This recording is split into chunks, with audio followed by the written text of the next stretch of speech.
સંસ્કારી નગરી વડોદરાના આંગણે બરોડા યુથ ફેડરેશન દ્વારા ચૈત્ર નવરાત્રિને લઈને કુંવારિકા પૂજનનું આયોજન કરવામાં આવ્યું હતું। હાલ ચાલી રહેલ નવરાત્રિના મહાઅષ્ટમીના પાવન પર્વ પર બરોડા યુથ ફેડરેશન દ્વારા કુંવારિકા પૂજનનું આયોજન કરવામાં આવ્યું હતું। વડોદરા શહેરના હરણી રોડ ઉપર આવેલ સુવર્ણ હોલમાં બરોડા ફેડરેશન દ્વારા કુંવારિકા પૂજનનું આયોજન કરવામાં આવ્યું હતું, જેમાં 100થી વધુ કુંવારિકાઓ હાજર રહી હતી। બરોડા ફેડરેશનના કાર્યકરો દ્વારા તમામ કુંવારિકાઓનું પૂજન કરવામાં આવ્યું હતું। આ કુંવારિકા પૂજનના કાર્યક્રમમાં શહેર પોલીસ વિભાગના અધિકારીઓ સહિત મહાનુભાવો ઉપસ્થિત રહ્યા હતા। આ મહાઅષ્ટમીના પાવન દિવસે બરોડા યુથ ફેડરેશન દ્વારા 111 કુંવારિકાઓનું પૂજન કરવામાં આવ્યું હતું।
चलो मैडम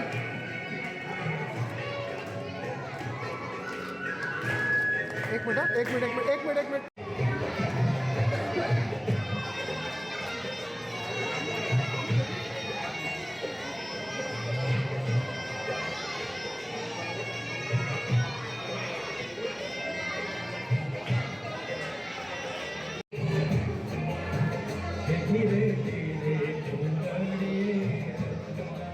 બરોડા યુથ ફેડરેશન દ્વારા ચૈત્રી નવરાત્રિના શુભ અવસરે આ અષ્ટમીના દિવસે 111 કુંવારિકાઓનું પૂજન, અર્ચન અને ભેટ અર્પણનો કાર્યક્રમ રાખવામાં આવેલો છે।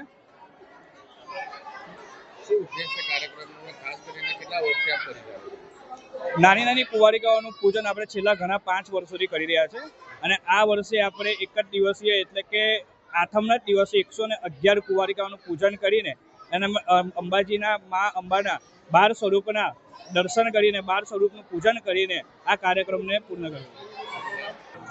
દર વર્ષે જેમ આ વર્ષે પણ બરોડા ફેડરેશન દ્વારા અતિ વિશેષ મહાઅષ્ટમીના પર્વને લઈને 111 કુંવારિકાઓનું પૂજન કરવામાં આવ્યું છે। અમારા ફાઉન્ડર રુકમિલભાઈ શાહના માર્ગદર્શન હેઠળ સમગ્ર વડોદરામાં કુંવારિકા પૂજન છેલ્લા સતત 5 વર્ષથી કરવામાં આવી રહ્યું છે અને એ જ પ્રમાણે નાની છોકરીઓને પૂજા અર્ચના કરીને મા જગદંબાની આરાધના કરવામાં આવે છે કે જે પ્રમાણે આપણે સૌને આશીર્વાદ રૂપે વર્ષા રહે અને એમનો આશીર્વાદ સદાય આપણા પર વર્ષો રહે। આજે કુલ 111 બાળિકાઓનો સમાવેશ થયો છે। 111 બાળિકાથી વધુઓનો આપણે પૂજા કરીને જમવાનો આપીને ગુપ્ત ભેટ આપીને વર્ષ દરમિયાન એ લોકોને કંઈક પણ રીતે શૈક્ષણિક રીતે, સ્વાસ્થ્ય રીતે અને એ લોકોને પર્યાવરણ જોડે જોડી રાખવા માટે અમારા પૂરતા પ્રયાસો કટિબદ્ધ રહે છે।